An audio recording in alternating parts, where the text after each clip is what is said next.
Hello. Oh. Oh, hello. Oh, hi. Oh, hey there. Hi there. Me? How do you do? Who are you talking to? I'm talking to everybody. Oh, okay. But also you. How are you? Oh, I'm fine. Oh, you blushed a little bit. I did not. I like the idea that I did. Oh. Oh, me? Little like anime red rosy cheeks. Ooh. She's looking at me. He looked at me. Have we? I don't think we've told that story on here. I feel like we might have told the he looked at me story, but Can't remember. That's the problem with having done this for as long as we have. yep, for however many. Oh gosh, I don't know how many episodes, but it's many. 42. I think this is the 42nd episode. Or the second 40th episode, because I copied and pasted my heading title from the last episode that I did the quiz. Oh. So it said episode 40 twice. Could be the 420th episode.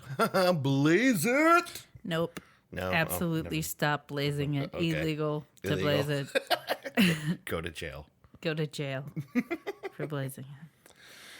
So, the story is that we were at a park with our friend Joe. We were at the Lanterman's Mill in Youngstown. Yeah. Scenic old mill. We took the tour. Yeah, which we I did. hadn't done since I was a kid, and it was really cool. It was really cool, actually. Something, like, I guess, I don't know if it's that I'm getting old or what, but, like, a tour of an old scenic mill is pretty rad right now. I appreciate that stuff a lot more now that I'm older. Like, those field trips are lost on children. They totally are.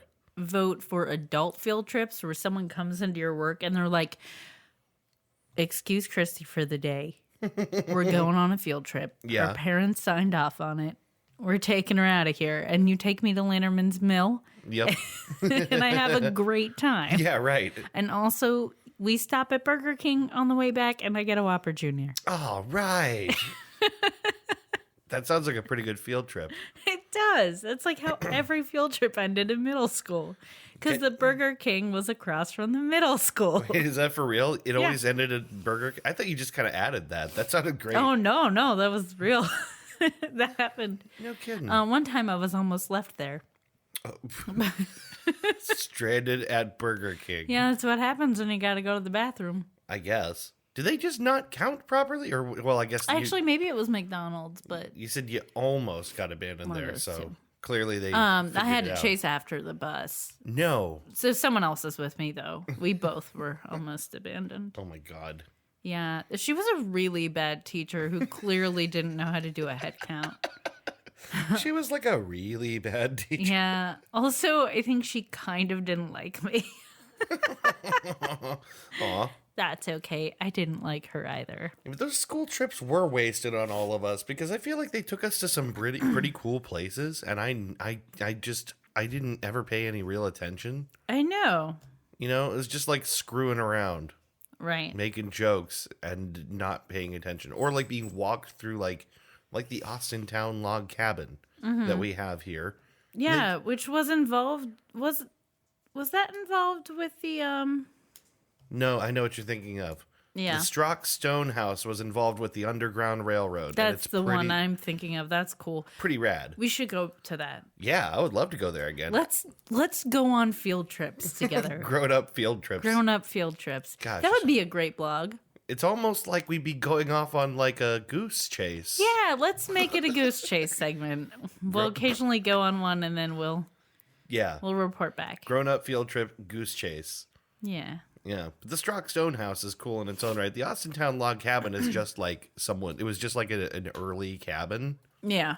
But the thing about it is like it's old and cool and like they walk you wordlessly through as a child and you just kind of look around and go, yeah, whatever. It's an old It's a house. But like, I don't give a shit. It's an old house. Why do I care? Yeah.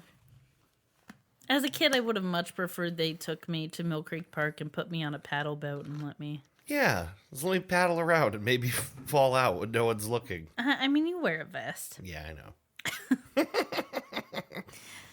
Still probably not good to fall in that water. In what, like in Lake Glacier? Yeah. It's, I don't know how dirty it is. Well, just recently, in the past year, they had shut it down for a while because of the fecal matter. And then they Youngstown. reopened it. They're like, it's fine. And I'm like, I don't think it's fine. I think you need the revenue. Lake Glacier shut down due to overwhelming feces. That's a Youngstown story in a nutshell. Zombie raccoons. The zombie Fecal matter raccoons. water. I was listening to Harmontown. I think I told you I just started listening to Harmontown. Yeah. They made reference to the guy who agreed to meet what turned out to be an undercover cop, soliciting him for sex with chicken Alfredo and Sprite. You remember that story? Yeah. Was that local? That was Austintown. Oh, shit. A guy came from he agreed to come to Austintown to meet what he thought was going to be a 15-year-old boy. That's right. I remember seeing this story. I didn't catch the part that it was actually local. Yeah, Austintown. And he was coming from Mentor or not Mentor. What is it? Ashtabula, something like that. Okay. And agreed to bring chicken Alfredo. This is the funniest combination: chicken Alfredo, lubricant, and Sprite. Yeah, sounds about right. Don't get me wrong. Someone agrees to come to my house with those things. That's a good time. Okay, I'm just going to say, as someone who's lactose intolerant, the idea of that combination sounds horrid to It's me. setting up a very unsexy beginning to what will clearly be an I'm sorry, unsexy but evening. if you feed me chicken Alfredo and Sprite and expect to use that lube, it's not going to happen. If you pack heavy cream into my body, there is no sex happening. Yeah. Then nope. And you won't want to. You'll be like, this is a terrible choice that I made. This is bad for both parties. Evening over. They mentioned that on Harmontown, and I thought that was really funny. Oh yeah, I keep getting sidetracked from the story that I was telling, but we were at the the Lanterman's Mill. Lanterman's Mill. Classic with mill. Joe. And there was someone jogging with their dog, and I wanted to say hi and ask if I could pet the dog, but they were busy. They were going on their exercise, Yeah. So I didn't say anything to them. But then, as they were passing me, the dog turned around and made eye contact with me, and I was very excited. So I ran over to where you and Joe were, and I was like, he looked at me. Yeah, that dog looked at me. That dog looked at me. Oh, I accidentally beckoned our dog. Yeah, I laughed so hard because your enthusiasm just for the fact that it looked at you was intense. Well, I thought he didn't notice me, and then he noticed me. He looked at me. That dog looked at me. That dog looked at me. That was pretty adorable. If you were wondering, I might like dogs. Mm-hmm. A little bit too much. Oh no, I just poked ours in the eyeball. What are you doing? Well, I had my hand out and he shoved his eyeball onto my finger. It's not entirely my fault. I think that's on him. I blame him for that. He doesn't seem to be in any pain. Right. So I got a delivery today. Oh, really? It was a delivery of 200 rubber ducks. You bought it. I bought 200 rubber ducks. But it's better than that, isn't it? Because they're not just rubber ducks, are they? No, they are character rubber ducks. Yeah. There's all different kinds of them. I specifically bought different orders of them to get as many weird rubber ducks as I could. The reason for this is not some weird new Bath obsession? obsession of mine, but I'm going to be doing July 14th is our next home bout for roller derby, and it's our charity bout. The Little Steel Roller Derby organization. The Little Steel Derby Girls. Thank you very much. Little Steel Derby. Yes, exactly. Okay. So, LSDD. That doesn't sound right. So all of the proceeds go to charity. So your $10 or $5 if it's a child at the door goes to charity. everything. And we're also accepting donations for an animal shelter. And it's through the Boom Boom Mancini Foundation. Yeah, Ray Mancini's foundation. Yeah. So that's really cool. That's pretty cool. And Not sure how the ducks tie into all this. getting there, we went to another bout. Jen and I, our friend Jen, who's been on the podcast, we went together to go see my team play in Jamestown, New York. And that team, the Warren Wrecking Dolls, who, if you're in the area, please go see them. They're so good. They take it so seriously. They're a rec league, but they are great players, and they take it super seriously. Their merch game is, like, amazing. I looked around at everything they were doing, and I was like, I'm stealing that idea. I'm stealing that idea. I'm stealing that idea. I'm stealing all these ducks. And all these ducks, because they did a duck toss. It was their charity bout. And basically what happens is all the ducks have a number written on the bottom, and you have a numbered list. You sell a duck for $1 a piece, and the person looks at the number on the bottom, signs their name next to that spot on the list, and then during halftime, you toss the ducks at 2 targets in the center of the rink, and whoever gets closest wins a prize, and all the proceeds goes to the charity. Okay. It was a lot of fun. I bought 5 ducks, some for Jen, some for me. Yeah. And I did not get anywhere close to the target because I have no aim. There's a reason I'm not playing softball. All right. But it was a lot of fun, and we really want to work on like audience engagement and getting them like, I don't know, just more invested. Yeah. And have like really fun things happening during halftime. And I think this is a good one. So that's why I got 200 rubber duckies delivered to my door today. Did you also get the ones with the gnome hats? Because I know you wanted the ones with the gnome hats too. They don't just have gnome hats. They are full on gnome duckies. They have the beards and everything.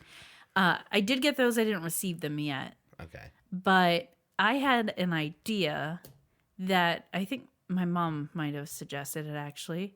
So thanks, Mommy. I think I'm going to sell those for $2 instead of $1.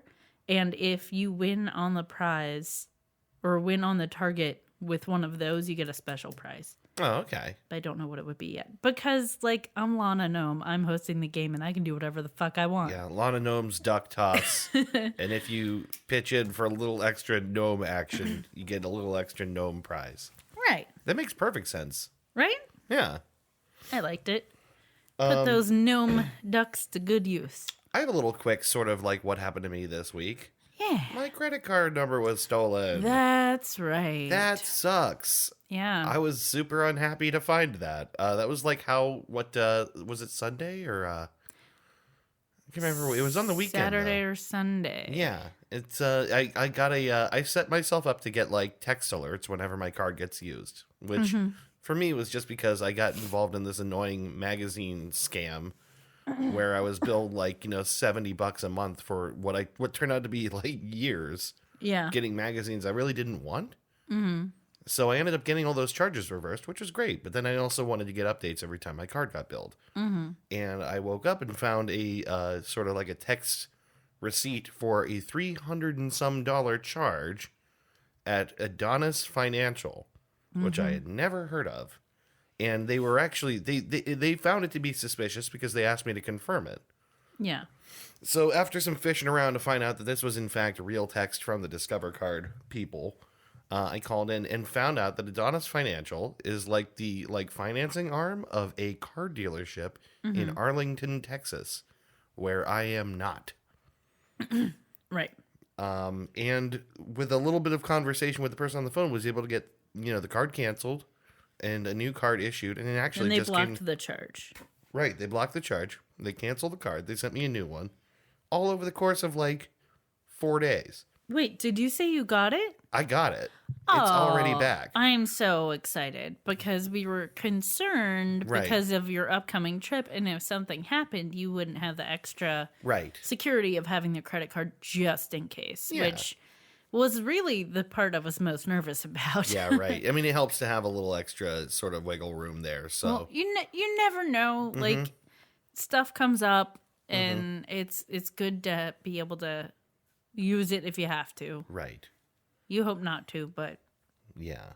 I plan for contingencies. So while it's annoying to have your card number stolen and, processed by some stranger, I was lucky in this situation, and it was like relatively painless. Yeah, and also like good on credit card companies for like having algorithms and shit that catch Right. suspicious charges. I'm not even sure how they were so sure that it wouldn't be me, because I'm fairly certain I legitimately used that card in Texas about a year ago. Yeah, but you probably use that card in Texas for things that a tourist in Texas would use a card on. Yeah, good point. Like small purchases, food, fuel. Yeah. Not like a person from the other side of the country going to Texas and buying a car. Yeah, right. That would be suspicious, especially Right. because like there's no other charges on there related to any travel or anything like that. They're like, Right. okay, we can't even establish legitimately why I would, Right.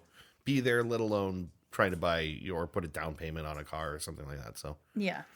anyway, turned out to be relatively painless. Thanks, Discover. I still hate you, but I hate you less. A lot less. Just hate them because they're a credit card company, and Yep. that sucks. My credit card company is awful, and as soon as it's paid off, I'm quitting them. Honestly, Discover are okay. All of my problems with them are exclusively my fault. They just gave me rope to hang myself with. Yeah. That's kind of their fault, but kind of mine too. It's the system's fault, but we get wrapped up in it. Yeah. Yeah, my company has just been like really mean to me on the phone every time I've ever had to do anything. Even like Discover isn't even mean when I'm like overdue, and I have been before. Like, oh shoot, I didn't pay my bill this month. That's the other thing with my company is they frequently like start calling me and telling me that shit is overdue when it's like not even due yet. Oh really? Or we already sent the freaking payment and they cashed it. Oh, fun. And it's like, this happens all the time. And I freak out because, admittedly, my mom helps me with that bill. And she's like religious about paying it. So whenever I get a call from them, I'm like, did something happen? Is everything okay? Did it get lost in the mail? Like, I start freaking out. Yeah. And then it's always like, no, I paid it. And then she calls and checks, and they're like, oh, no, you paid it. We cashed it. So why are you calling me Assholes. and freaking me out? Discover doesn't do that. I gotta give him credit. I don't know if it's just my experience or not, but it's like I can't be mad at him for complaining and calling and harassing me if I don't pay my bill. Right. But other than that, they don't bother me. That's good. Yeah. Yeah. Mine harasses me for paying my bill. Yeah, right. Hi, we're just calling to tell you that you paid your bill and we want more money. Just calling again and again and again. That's how it works. You know what I think it's time for? Maybe a little educational segment. I was going to say an egg salad sandwich and a nice jog, but okay. That sounds like a horrible I combination. mean, it sounds weird, doesn't it? To each his own. And a nice jug. I think it's time for that game, that classic game that's taking the internet by storm. Oh, yes, by storm. Hear about it everywhere you go. You can't even walk into a corner shop to buy a newspaper without someone talking about it. You can't walk down the street without hearing someone hum the jingle. You can't stop at a shoe shine booth and get a nice polish without hearing someone whispering about it. I can't. I'm done. You can't even drop down and have a seat next to the local Nickelodeon and listen to the birds tweet without somebody just screaming about it. I think we're going further into the past as we do. You can't even sit down by the fire and eat some mastodon meat without hearing someone grunt about it.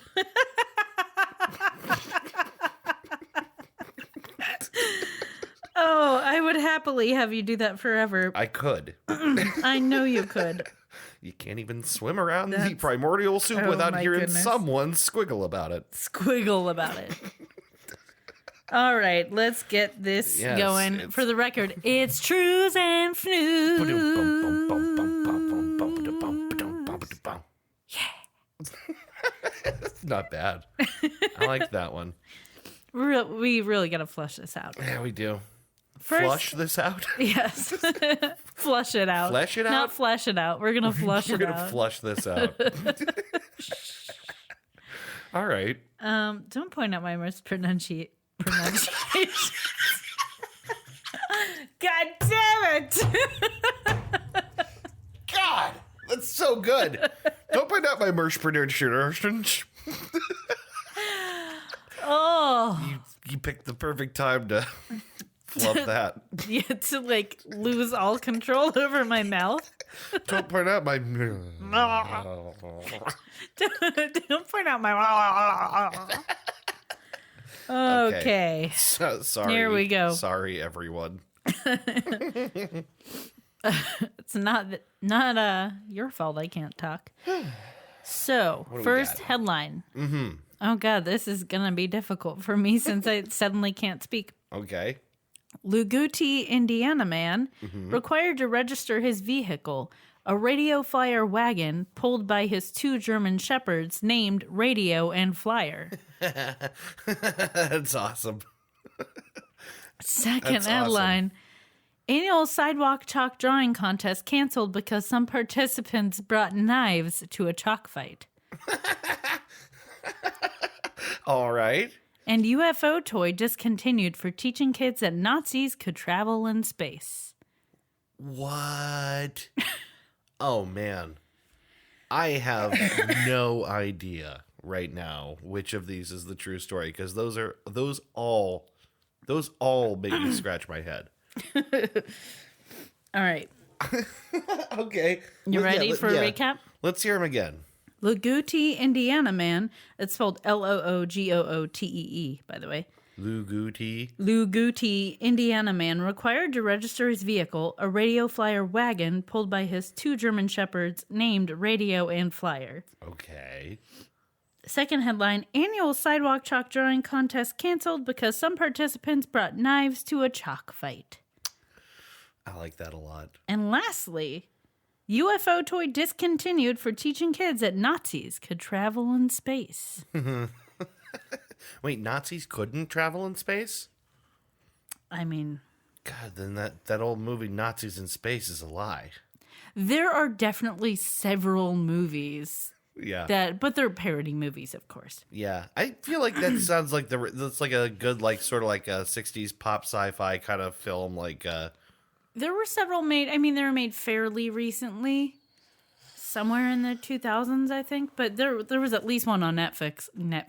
God, what is wrong with it's me? It's over. Good night, everyone. Let's call it a podcast Bye-bye. right now. Good night. Thank God I'm not doing the research tonight, because it would be awful. Okay, so between these three, I think I'm kind of stumped. But if I had to guess, and let's just assume you do. Let's just assume I have to guess.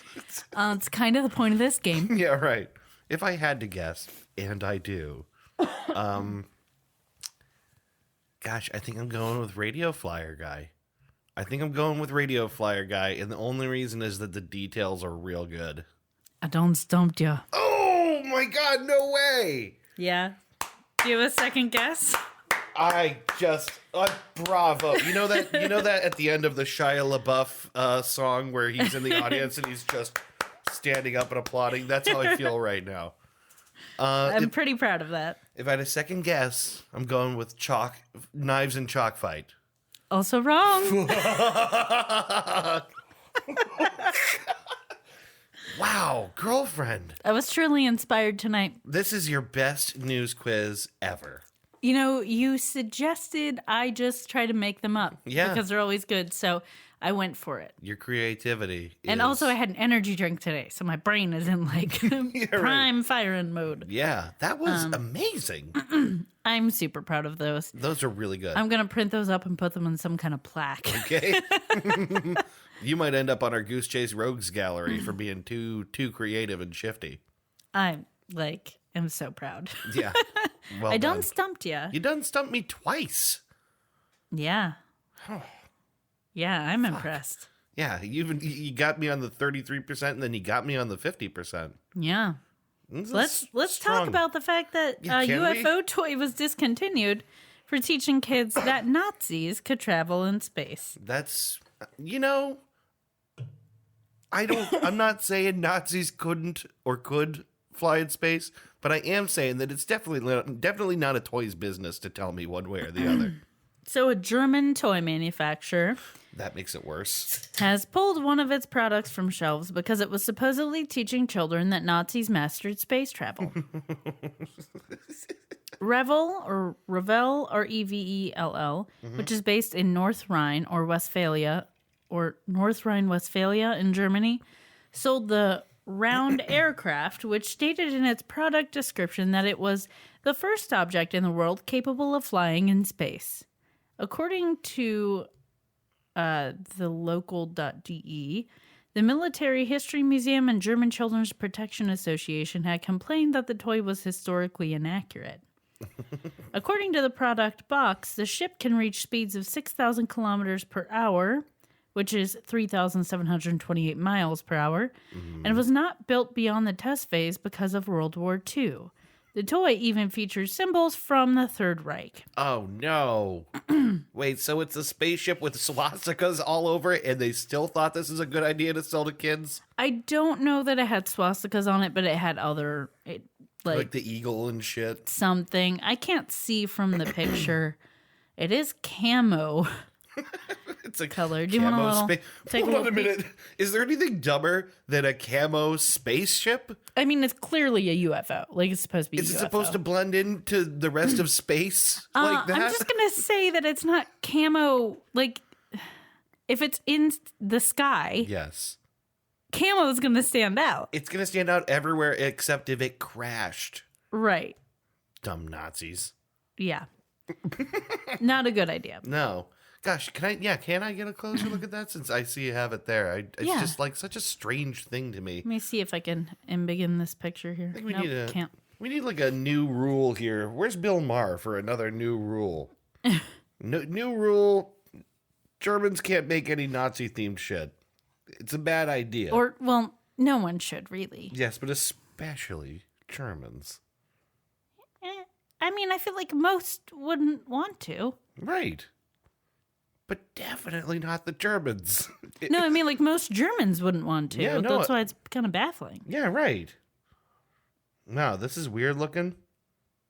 49 euros. Oh, my God. After the break here, it says... Oh, no, I lost it. Oh, hold on. So, speaking to Frankfurter Allgemeine Zeitung newspaper, historian Jens Wehner, Wehner, reiterated the aircraft was complete fiction. At the time, it was technologically impossible to build something like this. Enthusiasts can use this as a strategy to cast doubt on what we know today about National Socialism. Revel said it was investigating how the toy, which sold for $49.99, managed to reach stores in the first place. A spokeswoman for the company said it agreed with Wehner. It is, in fact, a legendary, extraordinary aircraft that cannot be proven in terms of existence. That's not a great denial. Yeah. Unfortunately, that's an undenial. Unfortunately, our product description does not adequately express this, and we apologize for it. We apologize for releasing the spacecraft, which we can't prove existed. Wink. Yeah. Which there's no proof it ever existed. Wink. I mean, I think that is the real problem people had with it. Yeah. Is it's like, you can make a toy. Don't put Third Reich stuff on it. Just hard stop there. Yeah. But you can make a toy that's a UFO. Yeah. But you shouldn't be like, someone actually made this before? Yeah, right. This is real. It's like no. I'm even into like the sort of like alternate history kind of like, if you want to release a thing, it's like a replica. What if they had? Like a replica of that car that supposedly ran on walnuts that then like the General Motors Corporation bought and destroyed, that old conspiracy. Like if you want to sell a little toy of that, I'm like, fine. It comes with miniature walnuts and there's like a crank, and when you crank them, they Yeah. They like fall around in there. They fall around in there. I'm thinking the bingo thing that jumbles up the balls. Yeah, like the big roller thing. Yeah. Sure. Yeah, like that. Is that how the walnut car works? Let's say it.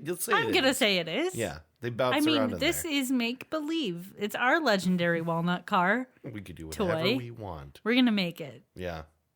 Goose Chase exclusive. Well, you got me. Man, if we ever had merch for this show, it would be the weirdest fucking merch ever. Yeah, it really would. Well, definitely those alligators with the rhinestone cowboy hats are going to be part of it. Yes. I know that. Like a rhinestone alligator cowboy. Well, congratulations. That fits surprisingly well. Yeah, it does work. Yeah, I am super proud of that. That was your best one yet. Yeah, I think so too. Yeah, your methodology. Just keep doing that because that's pretty solid. I don't even know how I thought of those, but I'm really happy I thought of them. 2 German shepherds named Radio and Flyer. That's what I thought. That's why I thought it had to be real. Because I was like, did she really think of the Radio Flyer? Like, did that go through her head? I thought of the Radio Flyer. I'm having some issues with my headphones. Yeah. I thought of the Radio Flyer wagon. Yeah. And I was like, if I'm going to include that it was pulled by dogs, I have to be specific. Yep. And I have to give them names. Yep. But it's only going to make sense to give them names if they somehow pertain to it. So I thought it would be fun to have them be named Radio and Flyer. That's pretty good. Well, I'm excited for that. And then I have a little bit of a middle seggy. You want to do our middle segment? What do you got? So just as I was doing the news quiz and looking for the truths, I'm always searching for that truths, you know. You know, and you get in that internet, you get on it, you get around it, you get one always, arm in, you like wiggle around what's in there. Turn is around, it truths? Is it news? you put your ear to the ground. Hey, is that some truth I hear on the horizon? Calling my horse right out into that sunset. Find the truth. Lasso it. Good. Man, that nap really helped you. Yep. Where is it at? So I was looking for some truths. I found some truths. It wasn't the truths I wanted for Truths and News, but it was truths I want to talk about. Wow. What a sentence. I was looking for some truths. I found some truths. They're taking the hobbits to Isengard. They're taking the hobbits to Isengard? They're taking the hobbits to Isengard? Same cadence. Yes. Oh, God. I always do this. There it is. So, do you remember when there was like that famous painting of... Oh, my gosh. I know where you're going with this. Of Jesus? I know where you're going with this. And it... You know, it was fading and it needed some restoring. So a kind soul decided to help a brother out. Yeah, a basically blind old lady restored it. And now it is known as Ecce Homo Monkey Christ. If you haven't seen what this looks like, you need to go look at what this looks like. It's so funny. And what it originally looked like. It's so bad. It's also, yeah, it's like funny, but it's kind of tragic. It's tragic. It's an ancient piece of, well, I don't know how old it was, but it's like an old piece of artwork that someone like rubbed with a cloth, smudged to shit, and then just kind of put like the equivalent of googly eyes on. Oh my God, it's so bad. So it's happened again. I know. I saw this today. It's happened again in Spain. This is a 16th century polychrome statue of St. George. It was beautiful. Yeah, it really was. If worn, I mean, it has a patina. Everybody knows that you want the patina. Yeah, the patina is like part of the aging process. Baby, It makes it look classy. you want the patina. You need the patina, darling. What are you thinking? Gosh. Well, a hobbyist from the church was asked to freshen it up by the church. They did not consult anybody, like the mayor or anyone, any historical society. They just did it. And now it looks like a blushing baby boy. Yeah, right. It's like, it's weird. It looks like I took acrylic paint Uh-huh. and painted. It looks like the miniatures I'm painting for D&D. Yep. Except with a bigger surface area so you could see the details of the face. But like, they just, like, for his whole face, they just, like, painted him this one shade of, like, peachy white guy and just, like... But added a little bit of pink blush to the cheeks and yeah, lips. just rosed him up a bit. Like, he looks like a doll. And, like, why would you paint a statue like that? Why would you ever do that? It's not very good. It's not very good. It's another tragedy, and the mayor is fucking pissed. Is he really? The mayor said, the mayor of Estella, which lies southwest of Pamplona in the Navarre region, is demanding to know why the council was not consulted before the work went ahead. Colda Leos told The Guardian, the parish decided on its own to take action to restore the statue and gave the job to a local handicrafts teacher.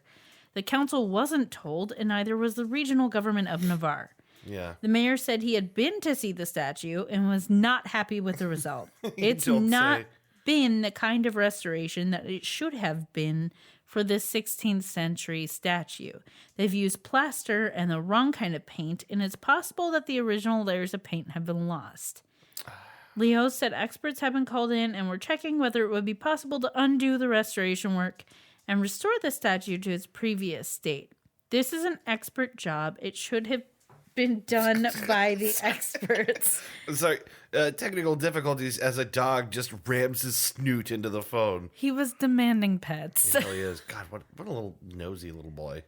Yeah. Here's the thing. I'm sure that there was a way to do this right.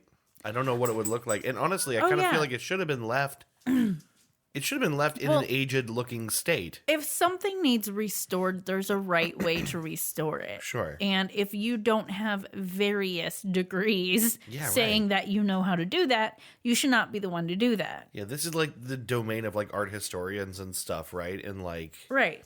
Like, I don't know. It would be like me, like someone having something ridiculously ancient and valuable going, hey, Christy, you want to fix this up for me? Yeah. Like the right answer is, fuck no. Yeah, like... Take it to a professional. Oh my God. Yeah, if someone asked me, like, hey, we've got this statue. It's from like the 1700s. We just want you to make it look nice again. My answer would be, no. I don't care how much you want to pay me. I don't care. I'm not going to ruin this. Right. I saw the Monkey Christ. I don't want to be that guy. Right. And wasn't that also in Spain? She should know about Monkey Christ. She should know about baby. Haven't you heard about Monkey Christ? You haven't heard of Monkey Christ? Where have you been? That's like really bad. Yeah. And I saw the picture earlier, and it looks stupid as hell. It's it very just looks not stupid. Good. It's very not good. It's quite ungood. It looks amateur. Yeah. Well, yeah. Because it was. Because it is. Which, you know, on some level, it's a little bit like on them, too. They asked the wrong person. Oh, yeah. Well, whose thought process is, oh, this thing was made in the 16th century. You know who would do a great job fixing that up? The local handicrafts teacher. Oh, gosh. Yeah. I mean, it's only partly that lady's fault. She should not have said yes, but they should not have asked her. Right. And they should not have foregone, like, permission. Right. Yeah, I understand that a lot of times it's best to act first and, you know, ask for forgiveness later, but not in this case. Not with Don't antiquities, do that. for Christ's sake. Right. Not with the antiquities. Hands off my antiquities is all I'm saying.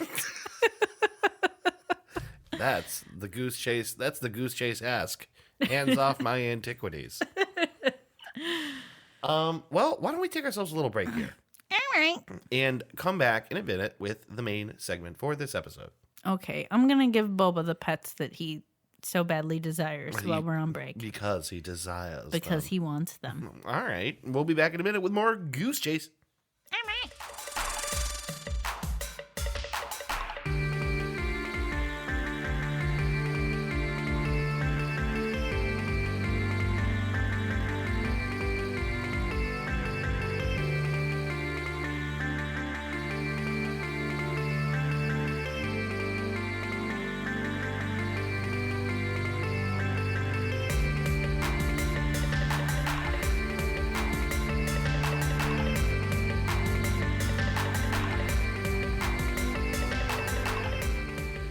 We're back. And we're back. And we're back. And we're back. We rolling? We rolling. We're rolling. They see me rolling. They hating. Yep. Trying to catch me. Riding dirty. I've never been caught riding dirty. You don't want to be caught riding dirty. Don't sound good. I don't think so. No, I think you're right. Wow, this is an awkward segue back in, but we are. Speaking of riding dirty. Yeah, okay. So let's talk about the main segment here. I'm super excited about this one, and I kind of, I guess, chose this one for myself, which I don't do a lot of those. Well, you had mentioned it before, and then it came up again because there was some timely development. Yeah, right. And then you were talking about it, and I hadn't given you a topic, and I said, you're excited about it, just do it. Yeah, right. So we are talking today about the namesake of your least favorite piece of PC software, Mr. John McAfee. Yes. I was going to say, let me tell you what I know Sure. about him, which is just that it's the most annoying pop-up ever. It really is. That's how I started off talking about this, was to say that for anyone who owned a computer, a Windows computer in particular, between like 95 and 2010. You've had his name in your mouth. Yes, you've had John McAfee in your mouth. His name, don't make it dirty. What did I say? You said I had him in my mouth, and I did not. And I did not, dang it. I cannot keep having this argument with you. We've never even met. But yes, you know the name. Everyone knows the name. McAfee is the thing that basically, when it was started, was like this revolutionary thing, actually. McAfee, antivirus. And then by the time that everyone was sick and tired of it, it was everywhere and it wouldn't stop bothering you all the time. Mm-hmm. Funny enough, I'll just note this here because I didn't note it anywhere else. John McAfee gets rid of McAfee Antivirus when he encounters it. He said it's annoying and he doesn't like it and he gets rid of it. That's so funny. He made this monster. He sure did. And even he can't stand it anymore. It's funny. I think it actually makes a lot of sense. I think it's kind of a natural outcropping from the guy that he is, but we'll get into all that. So yeah, I said the story of John McAfee is a really weird, wild ride. Specifically, like the last 10 years of his life, maybe roundabouts there, have been pretty insane. I said, when you picture the kind of guy that founded, a massively popular, antivirus company, you probably picture kind of like, some nerdy square kind of guy. Yeah. John McAfee is completely the opposite of that. And actually, here's the other thing too: I think if the nerds became the cool kids, which I think is what happened since the 80s. Yeah. All the nerds, the guys and the sort of like software guys that you picture like Dilberts of the world. Yeah, the guys from Revenge of the Nerds. Yeah. Like became super cool to people. Yeah. Not because they got cool, but because nerdy became cool. Yeah. But Silicon Valley happened. In the middle of that trend, John McAfee is the dark horse of this movement, right? Like that Katy Perry song? Not so much. All right. You'll see why. Okay. So I want to start off by saying the primary source that I used for some of the details of this article is something you should read. I really think everyone should read this because it's written so brilliantly. It's a profile in Wired magazine. It was entitled, "John McAfee Fled to Belize but Couldn't Escape Himself." Okay. Intrigued. And we're going to get to what led up to that. But I thought first we should start about his background, right? Yeah. Who is John McAfee? So he's a dual citizen, British American citizen. I did not know that. He was born in 1945 in the Forest of Dean in Gloucestershire, England. Right. He was born on a U.S. Army base. His father was a serviceman. Okay. and his mother was a British citizen, and he was raised in Salem, Virginia. So he didn't spend that long in the UK. Right. One thing that everyone talks about with John McAfee is he had like a really shitty childhood. Okay. It's like a thing that comes up like everywhere, like even like the stupid listicle that I was going through, like facts about John McAfee. Like they all of them come really back to shitty childhood. Yeah, really, it's like a major bullet point, and it makes sense. It was bad. Well, anytime you're describing someone's behavior, especially if it's outlandish in some way, Right. going to the childhood and being like, was there something here that would make them act in a specific way? It's like the first thing anybody does. Because it makes sense. Like, we are all making up for our childhoods. Even if we had a decent one, you're fucked up in some way about it, and you're compensating. Yeah, even it's if you universal. even if you had a really charmed childhood, you've got some damage because the human mind gets its feelings hurt. You know. Someone recently in one of the groups I'm in, we're discussing having children and saying, I can't remember if it was like a meme that someone posted or something that someone actually said, but I think it was like a meme or something. But they're essentially, the terrifying thing about having kids is fucking them up in just the right way to give them enough character, but not to permanently damage them. Yeah, how to deal just the right amount of damage to a developing mind. Right. I think it's true.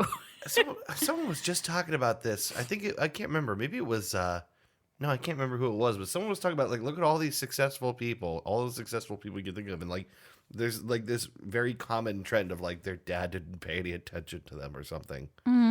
Mr. Show did a similar gag. It was like they went to Einstein and then Abraham Lincoln and all these guys, and they're all like, my father touched my butthole. That's why I was so successful. God, Mr. Show was so weird. It was very weird. But anyway, so yeah, his childhood was bad. His dad was abusive. His dad was a drunk, and ultimately his dad like shot himself when like John was like 15. And the way that like John described that is like a really sort of like hauntingly poetic sadness. I wanted to quote him here in the Wired article because he says, every day I wake up with him. Every relationship I have, he's by my side. Every mistrust, he is the negotiator of that mistrust. And then it follows it up with, so my life is fucked. Aw. Which is really sad. Yeah. And really, I think, you know, in light of all the stuff you're about to learn about John McAfee, just remember he's a sad guy.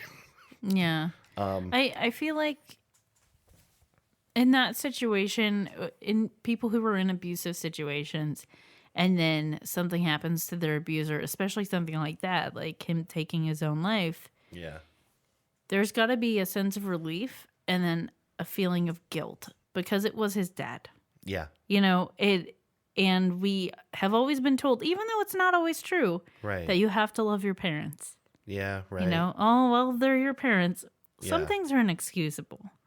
And sometimes you might be in a situation where you don't love your parents. Yeah, right. But it's still got to be a lot of guilt. That's a heavy situation for anyone, let alone a 15-year-old. That is, the whole thing is fucked. Yeah. So I will keep that in mind while I hear about his goings on. I'm telling you this now. I'm telling you this too to the listeners. You're not going to like John McAfee when this is over. You're probably not going to like him. But this is just, to me, a detail. Yeah. It's something in the mix. It's not an excuse for the guy he becomes, but it does help explain some things. All right. So anyway, as a young man, he attended Roanoke College, and his first successful enterprise was selling magazine subscriptions door to door. Oh, God. Right. I already hate him. Wow, you got there faster than I thought, but all right. We've all been taken in by a magazine scam. Here's the thing. I think this is a really interesting sort of like a description of his character, because what he did was basically would go door to door and tell people, congratulations, you won a free subscription, right? And you can have it just for a small shipping and handling fee. And that shipping and handling fee was the cost of the magazine. So, brilliantly enough, by saying it's free and then explaining to them why it's not free, people bought it. That's how I get half the junk I get from the internet. They're like, get this free piece of jewelry. Yeah. Just pay for shipping. Shipping is $13. And I'm like, sign me fucking up. All right. It's why Wish works. It's why Wish works, for sure.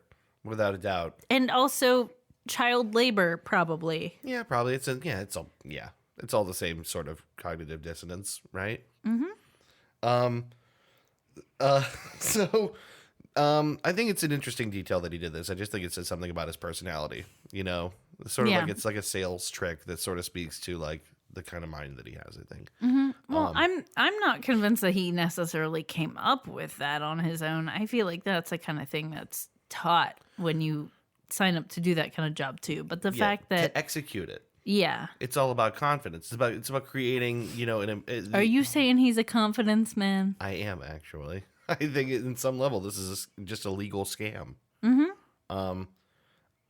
So I'm skipping ahead a little bit, skipping some details, but basically he had like a pretty embarrassing chunk of time pursuing his PhD. He was, teaching classes. He was sleeping with a student. He had like all this stuff. He got kicked out of the university. He went to another university and then got kicked out of there for reasons that I already forgot. Maybe don't sleep with your students.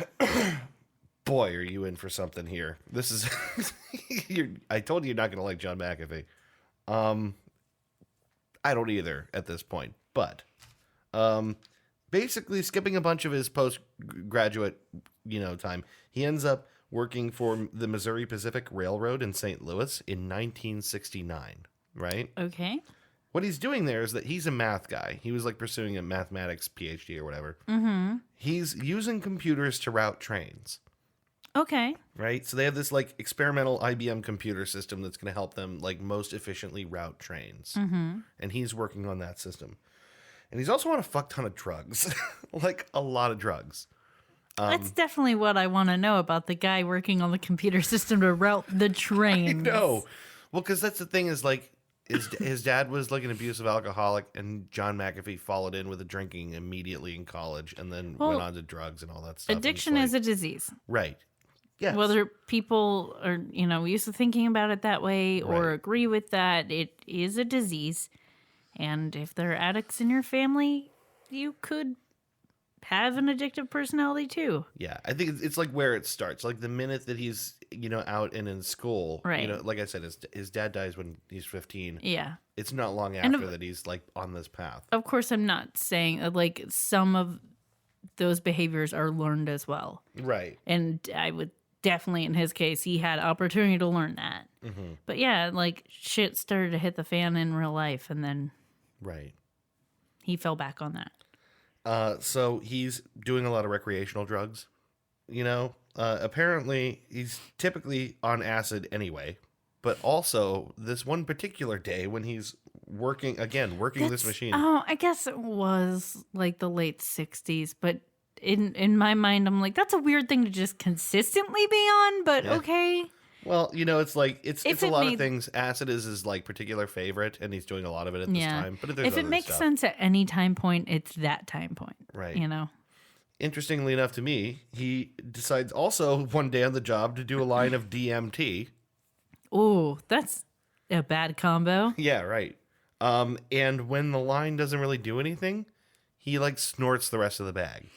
Oh, jeez. And then it catches up to him. Oh, man. This is an anecdote, but it's should we say what DMT is for anyone who doesn't know what DMT is? Yeah, DMT is dimethyltryptamine. It's often described as the God molecule. It has some sort of profound like effect of like creating a presence of the other kind of thing. It's one of the ingredients in ayahuasca. Mm-hmm. And it has this way of like tapping into like your mind's sense of an outside presence or a godlike presence, among other things. Like whatever it does in your brain, it just triggers the part of your brain that like thinks about that or makes you feel like there is something bigger out there. Yeah. Interestingly enough, I think it's people on DMT have more activity in the parts of the brain that actually track with like people who are religious. Mm-hmm. Like there's actually Makes possibly sense a to me. physiological activity responsible for that feeling of like That a God makes a presence. lot of sense to me because when I was growing up and like I was raised Catholic, Mm-hmm. I wanted to believe, Mm-hmm. and it wasn't for lack of trying that I didn't. You know, like I wanted to. I committed myself to it at one point, and it just didn't do it for me. Yeah. Like, can I tell you what you did wrong? You didn't snort a bag of DMT. that is where I went wrong. I mean, I was offered one. You know, I mean, the priest. I'm sure it's like got like a bunch of them. I didn't say the priest offered me DMT, but sure. Sure, let's go with the priest offered me drugs.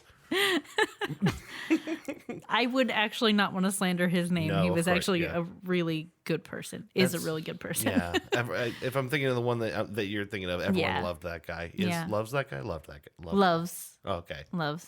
I'm thinking of another guy maybe. No, he got into a really bad accident several years ago, but he's still right. around. Okay, yeah, we're not even going to mention his name He's because a- it's like too mean a joke Yeah. to associate with But him.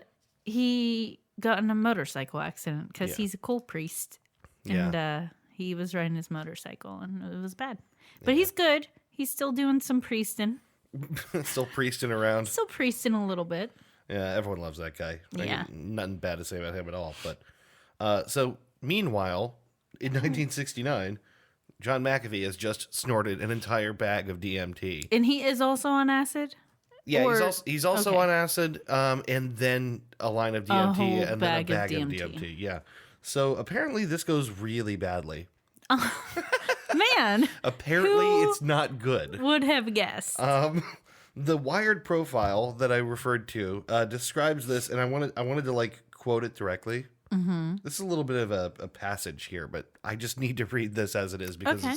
it's just beautiful. I understand. People asked him questions, but he didn't understand what they were saying. The computer was spitting out train schedules to the moon. He couldn't make sense of it. He ended up behind a garbage can in downtown St. Louis, hearing voices and desperately hoping that nobody would look at him. He never went back to Missouri Pacific. Part of him believes he's still on that trip, that everything since has been one giant hallucination, and that one day he'll snap out of it and find himself back on his couch in St. Louis, listening to Pink Floyd's Dark Side of the Moon. Jesus. That's a trip. Yeah. That's a trip, right? Oh, God. Wouldn't it be awful to find out that we were just Yeah, like, John McAfee's hallucinatory trip? oh no, he's coming out of it. Oh, no, he was tripping so hard. He came up with a podcast called Goose Chase, run by these two fucks in the Midwest. Yeah. Man, what an unglamorous fantasy he cooked up for himself. I love it. It reminds me of, what was that? Oh, God, I can't remember. It was like some awful, what's his name movie? The dude that played Deuce Big, Rob Schneider movie. Yeah. And he's like fantasy. He's like in a cabin by himself. He's like a Mountie guy or something. He's fantasizing that he's like pulling someone over or something. And then even in his fantasy, everything's fine and they can go. Like he doesn't actually do anything heroic. I like it when there are those scenarios and people are even inadequate in their like best fantasy. I like it because it's real. I feel like that's my head. There's like, something extra sad about that. that's how my brain works. It's like, oh my God, if all your dreams came true, you'd still kind of suck. All right, so let's skip ahead a bit. John McAfee, I didn't realize this at all. This is something I didn't know. The very first PC virus was coded and released in 1983 in Pakistan. It was basically a harmless virus. It was like a digital kind of hello. The idea was that it spread to machines and it just displayed a phone number, right? Okay, it was like, we could do this. It was just to see what happened. And the phone started ringing off the hook. The thing worked. And the people that coded it were like, oh my God, it works, right? So news of this goes around the internet. People are aware of it. John McAfee is deeply bothered by it. Because he sees the potential for this. Okay. You know, and there's other people as well. He's not the only guy to see this as a threat, but he's really upset by the idea that this code that, you know, this not malicious, but sort of self-replicating thing can do things on my machine I didn't ask for it to do. Well, he's a maths guy, and he clearly has done some kind of like programming kind of stuff. So he has an understanding of where that can go or how detrimental something like that could be if it affected, say, something like train routing or, you know, any other important thing that we're just starting to use technology for. Yeah. So he founds McAfee Associates, right? He gives away on message boards online a free antivirus program, and the world, you know, eats it up. Like, people start using it in big numbers, and within like a few years, all the Fortune 500 big companies are using this, and they're also paying a license fee. This was his idea from the beginning: is give it away and eventually find a way to make money. And he does. An annoying pop-up that's even worse than the fucking viruses that it protects you from. Yeah. That says, pay me money now, bitch. Your license has expired, and I will remind you every 10 minutes. Mm-hmm. Basically, it only takes him 7 years, and he's making $5 million a year on this. In 7 years. The thing that is mentioned in this article, the Wired article, really clearly, and I think this is important, he helped engineer the paranoia and fear that made people feel a need to have this thing. Mm-hmm. He was also right, but sort of like coincidentally, because like the kind of personality that John McAfee is that sort of somewhat paranoid, mistrustful persona that is like out there screaming about this threat. Well, it's a paranoid, mistrustful persona with the skills to also be kind of a swindler. Not a good combo. He presents both the problem and the solution so effectively, and that's what makes him so rich, right? So basically, this is the first and most successful commercial antivirus software company in the world. And it's all like basically locked in place by like the early 90s. So, skip ahead, late 2000s. Skipping ahead. John McAfee has been at this for a while. By the late 2000s, the economic collapse hits him pretty hard, and he decides he doesn't want to live like a rich dude anymore. Like, he's really successful. He's like a consultant all over the place. McAfee's still making money hand over fist. It's like embedded in a whole bunch of machines. Did he say something like, I'm fed up with this world? I'm fed up with this world. Yeah, I think that's actually exactly how he said it. And put a gun in his mouth. And then he humped a pillow. Please see the room if you haven't seen the room. Actually, it wasn't a pillow. It was a dress. Oh, yeah, that's right. It was. Which made it weirder. Yeah. So he's basically now he's got a lot of money, but he's like, you know, bored. And he's like constantly getting sued over dumb stuff. Like a guy tripped on his property and is suing him. You know, like basically something that like I think. I thought you were going to say a guy tripped on his computer program. And I was like, how does that even work? And I was walking down the hallway and I tripped on an antivirus and I broke my ankle. I'm suing you. That's a direct quote. Sounds legit. So he basically decides he doesn't want any of this anymore. And he thinks he's less likely to be a target of frivolous lawsuits and things like that if he leaves the country. Okay. And if he's perceived to have nothing left. Mm-hmm. So he auctions off, like, everything. I think he's married. I'm pretty sure he gets divorced at this point, but I'm not sure. He might just leave. Well, I mean, you know, you got to get rid of all of it. Wife and all. You want the old ball and chain trapping you in the United States like a dummy. Sure. Right. So he sells everything. He starts looking at property outside America. And his criteria is pretty simple. All he really wants is an English-speaking place with pretty beaches. That's all he wants. He's all about the beaches. He's pretty beach crazy. Beaches. I mean, he did just get rid of his wife. He's all about those beaches now. Money, Cristal, beaches. Beaches. That's a joke only Chris is going to get. Nobody knows what that is. Only Chris is going to get that one. So he settles on Belize. And we're not explaining it. We refuse to explain it. He settles on Belize. Belize is where he wants to go, right?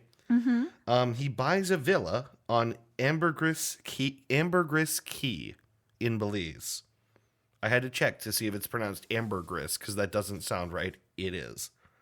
And spending some time there and being taken on tours and stuff like that and seeing the jungle and all that, he gets he starts to fall in love with the jungle itself and like the sort of wild of Belize. Mm-hmm. So like this villa that he bought that brought him there in the first place is like now not enough. And he decides to construct himself a compound in the middle of the jungle. Yep. Sounds like the kind of guy who would want a compound. Yeah, right. I mean, it makes sense. All this stuff makes sense. I don't want to live like a rich guy anymore. Let me move to beautiful Belize and construct my own compound. I just don't want to be bothered with all these people knowing that I have money. I don't want to be rich. I just want a very simple compound. My own compound. Don't need a lot in life to keep me happy. Just a walled compound with armed guards and, maybe like lifetime 15 supply. cars. Lifetime supply of Oreo cakesters, and that'll about do me. Fresh water, fresh foods. I'm not going to share it with anybody. No. This is what I need for me. Worth mentioning, again, it's a poor place. Belize, yeah. It's like all the native people there are like poor, and all the people that live on the beaches are rich as hell. Yeah, it's one of those places where people go to resorts. Yeah. And you don't think about the fact that people working at the resort are like, that's the only income in those areas that have the resorts. And it's a thing. It's the kind of thing that makes people like us feel like, ugh. It's why that doesn't appeal to me. Right. I've heard one of the many reasons that doesn't appeal to me. I'm not good at just relaxing. I need to be like doing the things. Yeah. I've heard of like that was my water. No, I'm just looking at time and stuff. Oh. And it's good. Of vacations where you like, it's actually a volunteer trip basically. Yeah. Like you just go and like do physical manual labor. Yeah. And I'm like, that sounds awesome. Let's go do that. Yeah. So anyway, now John McAfee has a compound. Mm-hmm. Right? Not living rich, just living, like on a beach in the middle of the jungle. On his own, like basically he's king of the castle. Mm-hmm. So basically he buys the land, he constructs a bunch of bungalows, he has like people working for him. He's got a real like base of operations, right? Yeah. This, I think, becomes responsible for a whole bunch of stuff that happens after. Basically a really like his own little kingdom.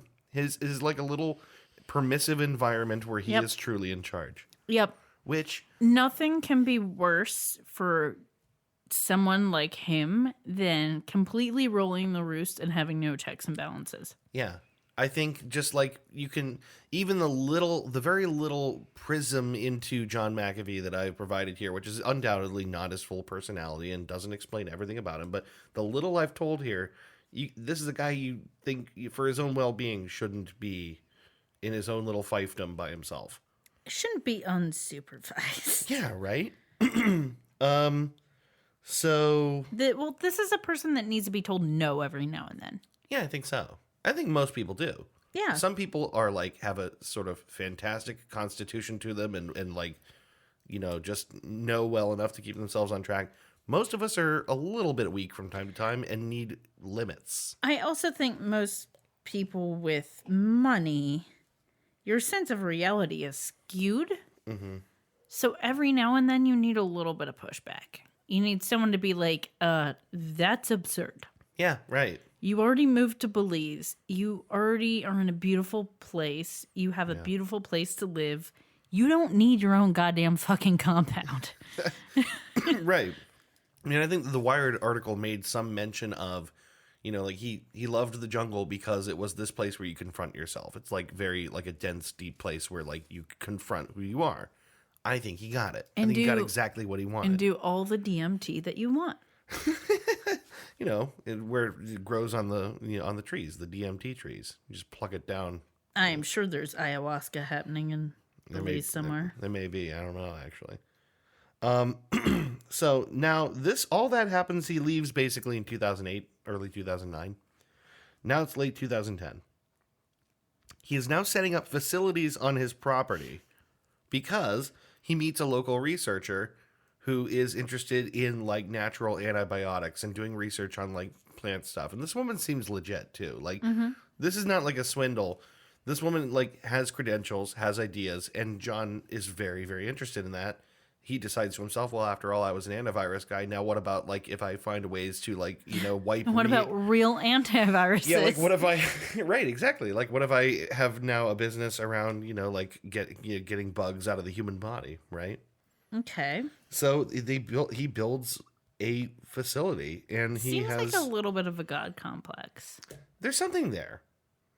You'll see even more so, but yes, I think so. I think there's a bit of egomania, which is maybe common to all people, but pronounced in him. Thinking megalomaniac over and over again. I don't get the sense that he's like an evil man, but I do, and there's some things that I'm about to tell you that are real not okay. But I don't think he's intentionally. I think he might do evil. I don't think he does it necessarily to be evil.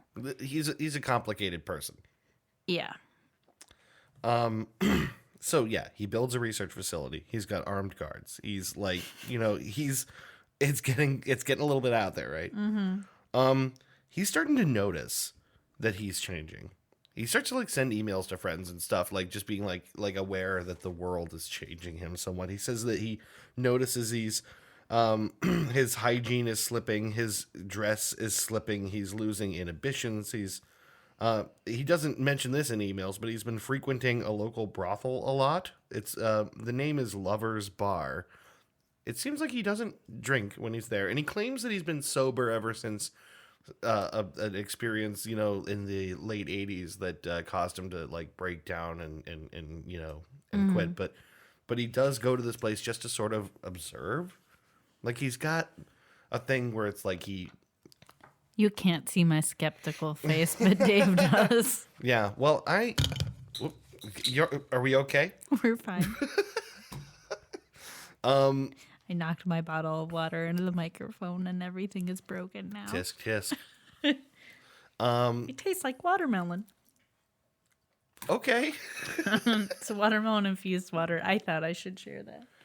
So he's going to this place quite a bit. It's like basically the owner there is as much an observer as he is. The owner likes to sort of like set people up with what he thinks they want. I think that's after all the real like drive of a brothel owner, right? Yeah. It's good for business. So after him showing up there quite a bit, the guy's asking him questions like, do you want a woman? He says no. And he says, do you want a boy? And he says no. Ugh. Right. Well, at some point, this guy, after knowing of John for a while, shows up at his compound with a 16-year-old girl. Told you you're not going to like John McAfee. This girl is like, her name is, I think I've just lost it, Amy M. Schwiller. She's 16. She's got a real dark past. Apparently was like forced into prostitution by her mother. She's also like a bad bitch. Like she's like got guns and like, she's like scary. And she's like, she's a kid that grew up way too fast. Yeah. And she shows up there with this guy and basically tells John her story and is like, she makes it clear, I wanted him to pity me and love me, and it worked. And from John's perspective, he says, I saw something in her story that I felt like I lived. And while this is super fucked up to me, yeah, I mean, he really believes he fell head over heels. So let's go back to the brothel owner for a Right. second, because you made the point that, like, that's the bread and butter of observing people and reading people and knowing what they want. Yeah. So he had enough conversations and enough interaction with John McAfee to know a little bit about his past and to go, what's going to be the thing for this guy? Yeah. I Like, was thinking about that too. Like, what did he see? It's a lot of people who come from those situations, like really fucked up situations. It is like, of course they're going to want us to save someone else who's in that situation or came from a bad situation. Most people who have a little bit of empathy Yeah. don't want to see someone suffer the way they suffered. Yeah. And of course they feel pity and empathy for people going through something like they did. Yeah. So that is the foot in the door right there. I think you're right. That's the foot in the door. I think the thing that probably made this all fall together is the very complicated swirl of emotions that must have gone through John about this. Right? I mean, you could make the argument that you could dismiss this as just like, okay, pervy weirdo, done. I actually do think it's more complicated than that. I think it is more complicated than that, but Still I'm wrong. not condoning it No, at all. It it's was still wrong. wrong. He's the person of power in the situation. He had the ability to say no, and he didn't. Right. The brothel owner is a fuckhead, and fuck them Yeah. for children. Right. All that shit. So basically, out of this becomes his girlfriend, right? And she's living with him and all this, and it's, basically, it's also like terrifying because at one point she tries to kill him. Like I don't think that love went both ways at all. Yeah. She seized an opportunity to try and kill him one night while he was sleeping. She attempted to shoot him, missed. She said something to the effect that maybe she meant to miss or something like that, whatever. And then it ends Sounds like something someone who meant to kill someone says when they missed. right. So basically after, this happens, he basically sets up a house for her like a mile down the road, and they no longer live together. That's a fair response to someone trying to kill you, right? Or not be with a minor anymore. I know. It's weird. It's super weird. I think they basically break up, but I'm not sure. It's not clear on that. But anyway, Whole thing skeeves me out. I told you you're not gonna like John McAfee. I don't like basically anyone in this story. There's not a whole lot of heroes here. No. So he sets her up in a place, the town of Carmelita down the road. Carmelita is a really poor town.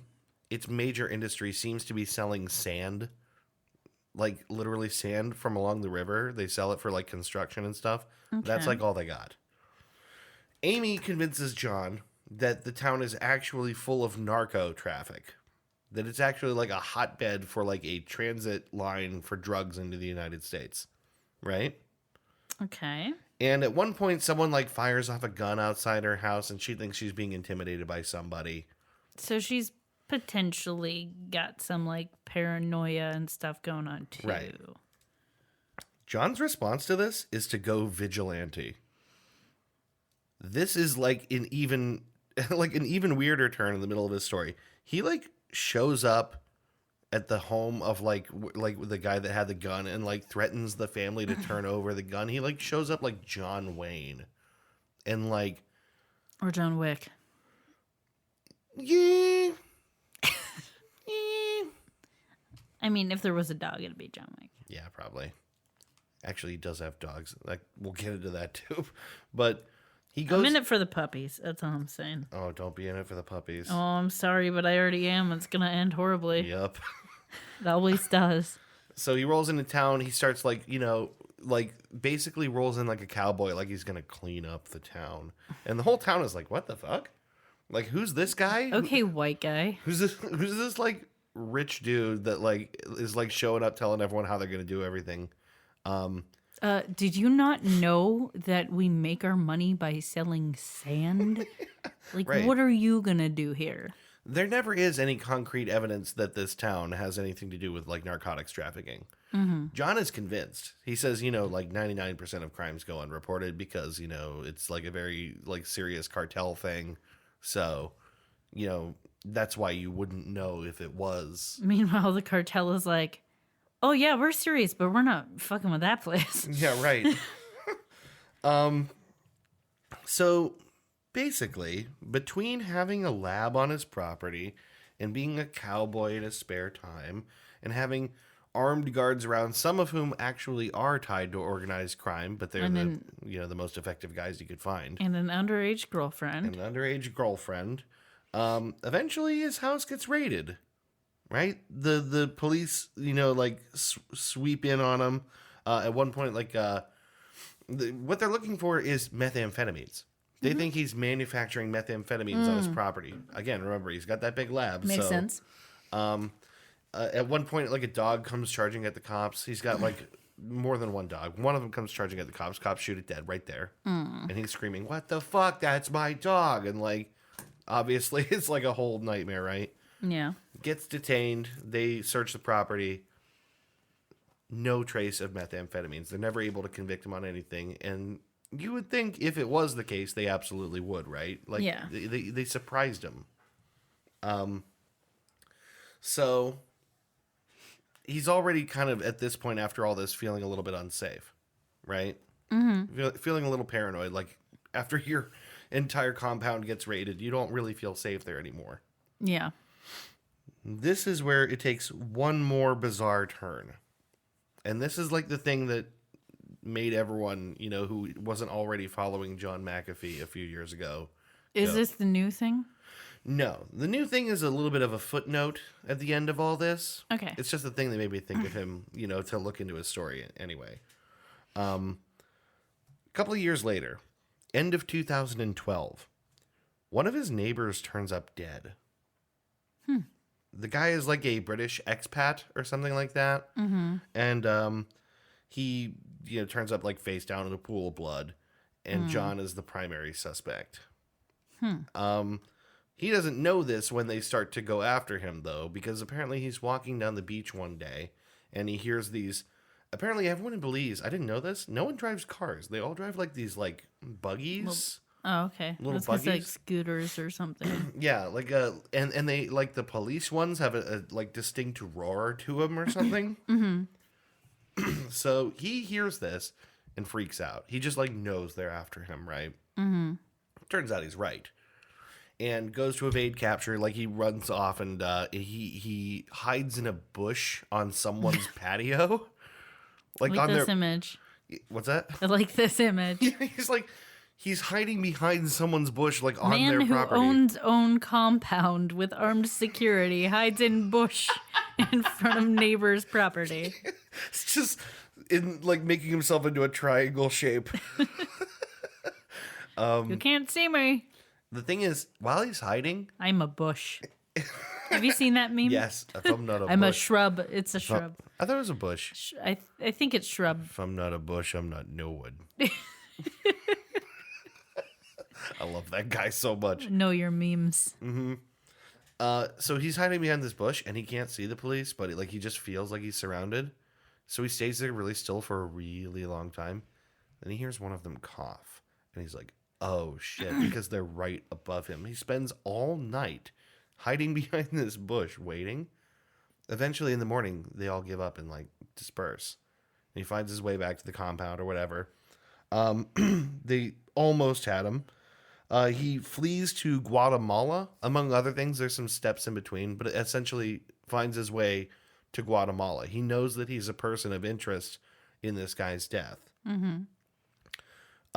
It's worth noting that John and this neighbor had serious disputes about his dogs. Okay. His dogs were It sounds like he maybe just had a bunch and let them do what they wanted. he had a lot of dogs. They barked a lot. It drove this one guy crazy. And right before the guy turned up dead, someone poisoned all of John's dogs. Oh, Jesus. And it was apparently really, really awful. He had to like put them all down. Like 5 dogs. Oh, God. It's also worth noting that So it is a John Wick situation. You know what? Why did I catch that earlier? It literally is a John Wick situation. I haven't even seen the movie and I know it's a John Wick situation. Oh my God. You know what? I feel like such an idiot that I didn't catch that. But yes, you're right. It's a John Wick situation. They messed with his dog. Oh shit. The writer of the Wired profile had said that in an interview with Amy Emschwiller, she had made a remark, something to do with dogs, of saying, you know, like, if you mess with my dogs, that's it. You're done. Okay. And the implication, I think, that was made by saying that in the profile is that it was her that it's very retaliated. Possible. Yeah. I don't know that that's the case, and I don't know if it's possible John said something off the record that maybe made the reporter write that into the story. Not to accuse her of doing anything, but from your description of her, I wouldn't be surprised. I wouldn't put it past her based on what I read. Wouldn't put it past her. I wouldn't put it, dude. Wouldn't put it past her. I wouldn't put it past her. We're in a minute. Ricky Tikki Tavi. God damn it! Now I'm doing it. Rin Tin Tin. Rin Tin Tin. I wouldn't. No, I certainly wouldn't put it past her. I can't even say that with a straight face now. Wouldn't put it past her. Wouldn't put it past her. Why does that sound like the Swedish chef? I don't. Put the bird in the bird. Wouldn't put it past her. I think it's possible she did it. Yeah. But anyway. Not accusing her. It's possible. It's possible. So catching up, all this happened, and then John, fled. He is in Guatemala at a detention center and has 2 heart attacks that prevent him from being extradited back to Belize. Right? It just so happens that buys him enough time for his petition to be approved and to be extradited to the United States. Okay. So some people think the heart attacks were fake to buy him the time to, instead of being forced to go back to Belize, to actually end up in the United States. Once he ends up in the United States, he's home free. That's it. They won't extradite to Belize? He was not extradited to Belize. He won't be. He will never have to face up to this so long as he doesn't leave. I don't know our policy on that. Like, I know there are some countries that won't extradite back here. Yeah. But I am not aware of, like, what our policy is with other countries. I'm not sure how it usually works, but I think you would have to make a really compelling argument to get the United States to extradite someone to another country. I feel like there are cases in which we have. Sure. But it probably has to be more evidence. So, first of all, the person you kill has to be pretty important, I imagine. Possibly. Just to start. Or just like a really horrible, like very big has to be crime. Compelling. Yeah. But it seems very I don't know unlikely. if anyone has any details about this that isn't just wild speculation about shit we don't know. Let us know. It does not happen very often that Americans Which basically is the tagline of this show. Yeah, right. Wild speculation about shit we don't know. Let's just change the name. Little bit of research, lots of speculation. So the conclusion of this story here. I'm just wrapping this all up because that's basically the end of the big picture on John McAfee. I wrote there is a whole lot of batshit stuff that happened in Belize I didn't even include here, and there's probably more that we don't know, right? Yeah. One of the things I didn't mention earlier, at the time of the police raid, he had 5 girlfriends living on his compound in different bungalows. All of them seemed to be between their late teens to early 20s. Yeah, you can't, at that point... That's a big detail. You can't make excuses and be like, well, this was an impassioned plea from this young girl and I totally fell for her. What about the other 5? Yeah, what about the other 5 times you fell in love with questionably young women. Yeah. Right. I think I got the sense that he had a sort of a savior complex going on. I totally think that. You know? I totally think there's something there. Between the power of owning all of this private, land that you're the king of, and some of the demons that I think probably exist in his head, I can see savior complex combined with just sort of whatever eroticism exists around the situation. Do you know what I mean? I think he developed a lot of that there. I think that, the whole thing of confronting yourself in the jungle, I think that's what he found out. I think he came to see that, that was something that was there. I wrote the weirdest part of this to me is that, he got to come back to a millionaire's life in the U.S. Yeah. And just live normal. And is still basically just living just as an ordinary dude with a lot of money in the United States. I mean, he moved to Lexington, Tennessee. Of course. He got married in 2013. Oh, Jesus. He even ran for president. Poor woman. He did? He did. He ran for president for the 2016 election. Oh, man. As the candidate of a new political party called the Cyber Party, which sounds fun. The Cyber Party. No cybering. Don't cyber me, John McAfee. Don't hashtag don't cyber me. Don't cyber. He failing to move anywhere on that. He even sought the Libertarian Party nomination. He was kind of in the running. How did I not hear about this? I don't know. I didn't know this. Lost it obviously to Gary Johnson, but we were distracted by bigger things. There was a lot going on. Let's just say there was a lot going on. There was only room in the race for one ridiculous millionaire. Yeah, right. So basically he's back at it again. He's claiming he's going to run in 2020 again, also on the Cyber Party plank, or the Cyber Party as the candidate for the Cyber Party. Not going to vote for him. I don't vote for people who sleep with underage women. I don't know. I mean, it seems like most of America did. Am I right? You know what I'm talking about? I didn't. I don't know. I'm just saying. So apparently right now his big thing is cryptocurrency. Like his platform is we got to all use cryptocurrency because that's the thing, right? Oh, God. And it's the perfect venue for a really paranoid guy. Mm-hmm. To talk about. Who made his money in technology, and he could be like, I know what I'm talking about. This week he was back in the news, and the reason that I thought to even talk about him was because he spent 2 days unconscious in the hospital this week. Oh, jeez. And he claims that he was poisoned. Someone tampered with his food, and he was poisoned. And while that might not be true, it really could be as well. Yeah. Right? Yeah, my first thought is,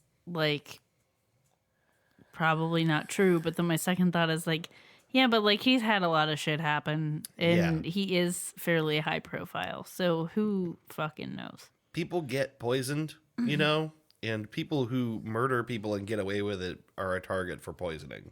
McAfee, baby, just don't eat at Chipotle. McAfee. Not that I'm saying he murdered anyone. I'm just saying he was suspected around that murder, as involved, and that's enough to make someone want to do something like that. They've had an E. coli problem. Just don't eat. No one's poisoning you, baby. Darling, what are you doing? There's a Del Taco down the road. What are you thinking? Oh, man, I want to try Del Taco. Yeah. Let's end the episode on that.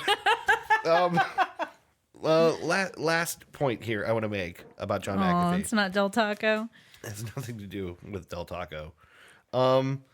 Ultimately, I think what's odd about him is how much sense it makes. What is odd about John McAfee is how easy I can see it being to go from being a guy who made millions off of essentially paranoia. Proven out paranoia, but paranoia, and then sells it all, goes somewhere, with all that money to a protected place where he can do whatever he wants, It's just so easy to see how it all happened. Yeah. I think that might be the weirdest part to me. It does seem like a natural progression of things. And it's odd ridiculous, but natural. Yeah, crazy, but like I can follow it, and I'm surprised it doesn't happen exactly this way more often. Well, it's like a perfect storm of like crappy childhood, someone intelligent person, the right skills, the right knowledge, make a bunch of money, go off the goddamn rails. Yeah. Now couple that with the fact that he's a guy who was never ever gonna just retire. Yeah. So all this stuff with the laboratory makes sense. You know, like he had another business I didn't even mention. It was like a water taxi service of some kind, bringing water to people. It's just, you can totally see how it happens. I'm surprised it doesn't happen more often that people pull their own personal Scarface in the jungle. I think ridiculous stuff like this probably does happen fairly often. Maybe. But it's people, silence, and money. Yeah. You know, it's like if you have the money to do this crazy shit, you probably have people, silence, and money. And if you don't do a... People, silence, and money. If you don't do a Wired article interview, you know. People, silence, and money, or as I like to call it, hush bucks. Hush bucks. Hush bucks. It was the working title of Starbucks. Hush bucks. Copyright 2018 Goose Chase.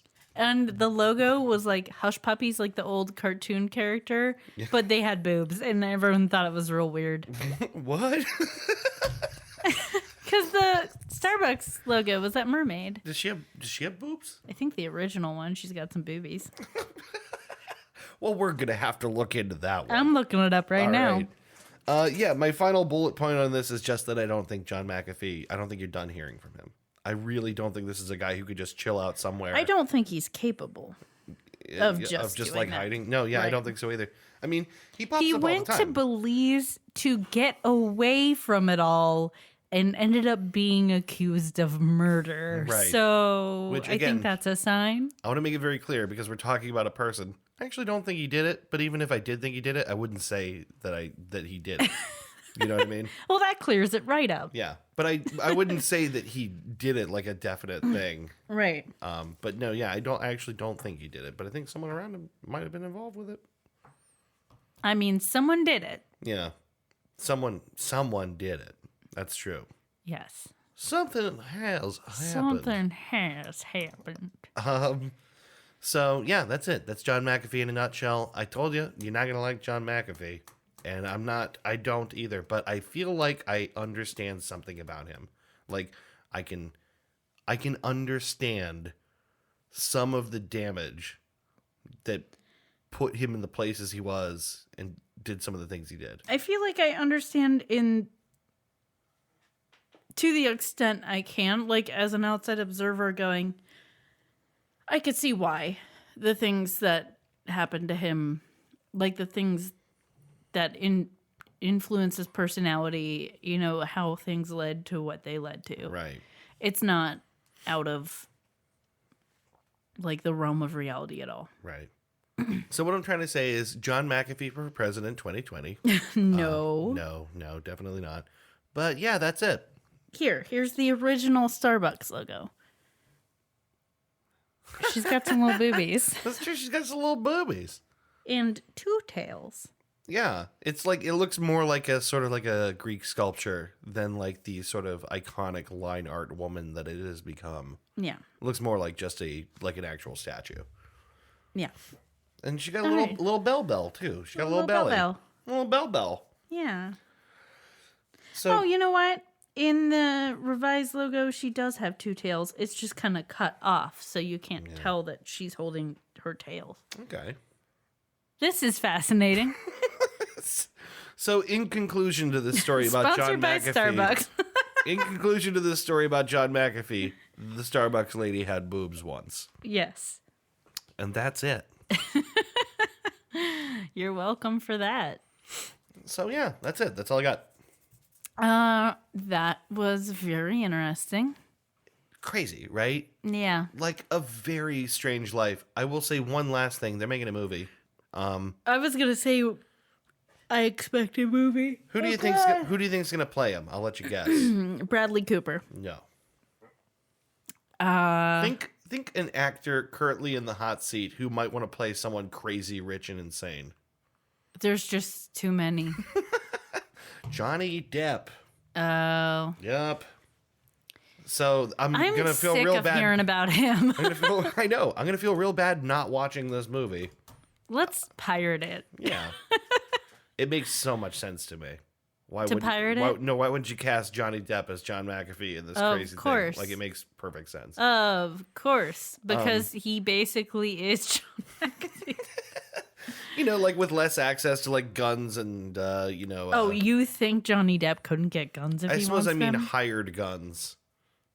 You think Johnny Depp couldn't get hired guns if he wants them? You're right. What am I talking about? He's got people silencing money. The recent profile on him by Vice made him look like a real sad loser, surrounded by everyone who is paid to be around him. Sycophants. Yeah, seems real sad actually. I haven't read that, but I kind of want to. Yeah, I didn't read the whole thing, but I read someone talking about that thing, and I liked what they thought they read. The internet in a nutshell. Tell me what opinion to have, internet. And I hope you all liked what you heard about what I thought I read. John McAfee. This has been another episode of Goose Case. Yeah, why am I even railing against the internet and that culture? That's what we're that's exactly what we're doing. We're reading Wikipedia and telling people what we feel about it. You're hearing what we think we thought we read, and we'd like to hear what you thought about what you think that thing. Oh, so, don't bail on it now. We'd like to know. I'm sorry. We'd like to know what you think about what we thought we read. What you heard that we thought we read. Yeah, that. Drop us an email at goosechasepodcast@gmail.com. Hit us up on Facebook. We would love to hear from you, your thoughts on either this episode or possible topics for future episodes. Yeah. Drop us a line. Give us some topics. We love you, baby. Baby. We love darling. You. Send us a letter. I know this is weird. Let's just end this thing. Don't eat Chipotle. Don't eat Chipotle. This is I'm going to get sued by Chipotle. Yeah, probably. Chipotle's probably fine. It's probably okay. It's okay. It's fine, I guess. It's whatever. Their queso's not that great, though. Shut up and eat it. Maybe don't get the queso, but everything else, it's probably fine. It's fine.